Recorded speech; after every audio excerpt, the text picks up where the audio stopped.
Le département lance les idées inspirées de la Haute-Marne.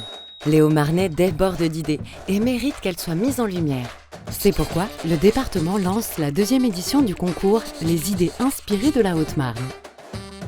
Alors, si vous aussi vous êtes inspiré par la Haute-Marne, donnez de la visibilité et un élan à vos idées en déposant votre projet avant le 30 septembre sur le site pour être labellisé Idées inspirées de la Haute-Marne.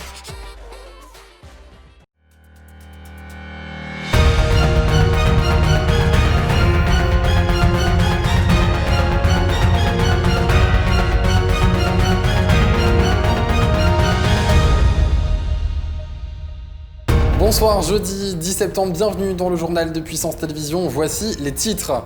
Incendie hier au sein du quartier du Verbois à Saint-Dizier, 40 personnes relogées et de nombreuses transportées dans les centres hospitaliers. Le conservatoire de musique de Bar-le-Duc a rouvert ses portes pour la rentrée. Zoom sur les changements. Et retour sur les journées techniques organisées par le POCES à Écuré dans la Meuse.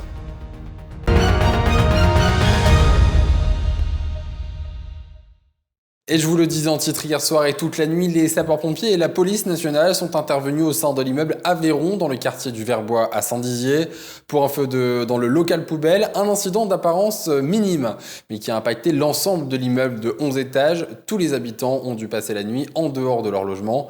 Explication de Nicolas Fontaine et Lisa Lamorlette. Ce mercredi 9 septembre aux alentours de 18h, les pompiers de Saint-Dizier ont été appelés pour un feu de poubelle dans une cave de l'immeuble Aveyron, situé dans le quartier du Verbois, non loin du boulevard Henri Dunant. La fumée a rapidement envahi la cage d'escalier et les gens se sont trouvés un peu piégés dans leurs appartements. De nombreuses personnes se sont réfugiées sur leur balcon, ce qui a nécessité leur prise en charge puisque la fumée montait dans les étages. Et donc nous avons évacué à peu près 15 personnes au moyen de l'échelle aérienne.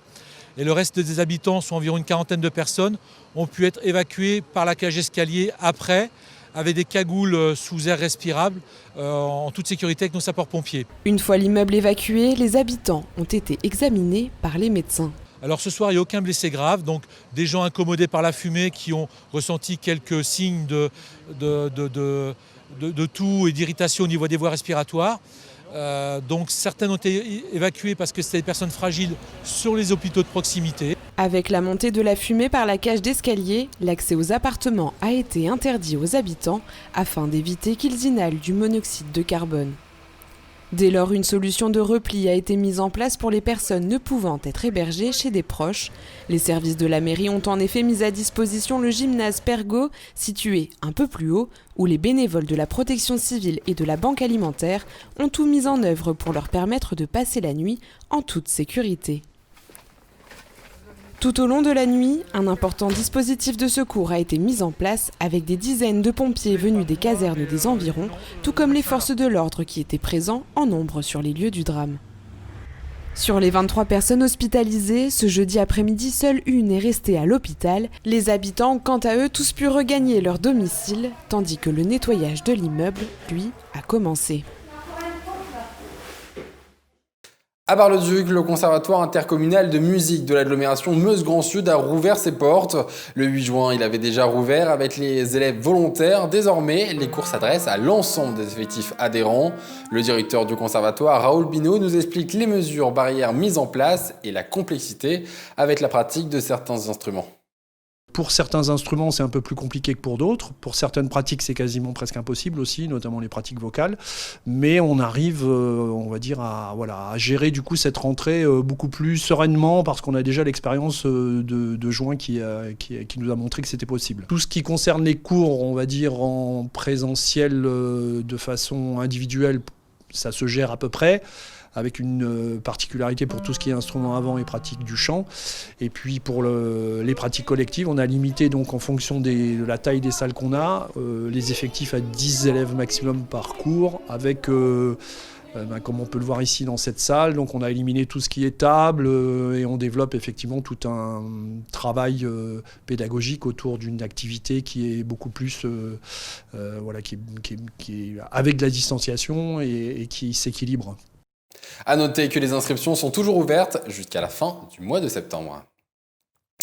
À Écuré, dans la Meuse toujours, se tenaient de début de semaine les journées techniques et de formation du POSES, le pôle de compétences en environnement souterrain, habituellement tenu à Nancy. Entre innovation et savoir-faire, les chefs d'entreprise et les scientifiques échangent ensemble. Théo Raguin et Nicolas Fontaine. Ce mardi 8 septembre, le secteur du bâtiment et des travaux publics était à l'honneur au pôle d'avenir d'Écuré dans la Meuse. Dirigeants d'entreprises, scientifiques et universitaires se sont réunis pour 2 jours autour du travail du béton, évoquant alors différents procédés très précis déjà expérimentés dans la région. CIGEO qui sera creusé va nécessiter une grande quantité de béton et notamment une grande quantité de béton projeté pour ces galeries. Avec la présence de l'Andra sur le territoire meusien, l'information dans ce secteur se développe. Les laboratoires de Bure servant alors de salle de travaux pratiques pour tous ceux qui se forment à ces techniques, à travers notamment le pôle de compétences en environnement souterrain qui dispense des formations tout au long de l'année à Écuré. À ce titre, on intervient sur des formations de courte, moyenne durée auprès du public de professionnels en fait, qui sont amenés à intervenir pour tous les chantiers en fait, que l'on peut évoquer aujourd'hui. Vous les entendez tous les jours dans l'actualité. Le Grand Paris, le TELT, qui est le tunnel Lyon-Turin, et d'autres chantiers sûrement à venir qui vont arriver. 2 journées dédiées à la technicité et aux technologies de pointe pour imaginer les chantiers de demain. C'est la fin de cette édition, tout de suite la météo de demain avec du soleil dans toute la région. Excellente soirée à tous. Toute l'actualité qui vous concerne, à voir ou à revoir dès maintenant sur puissancetélévision.fr et sur notre application mobile.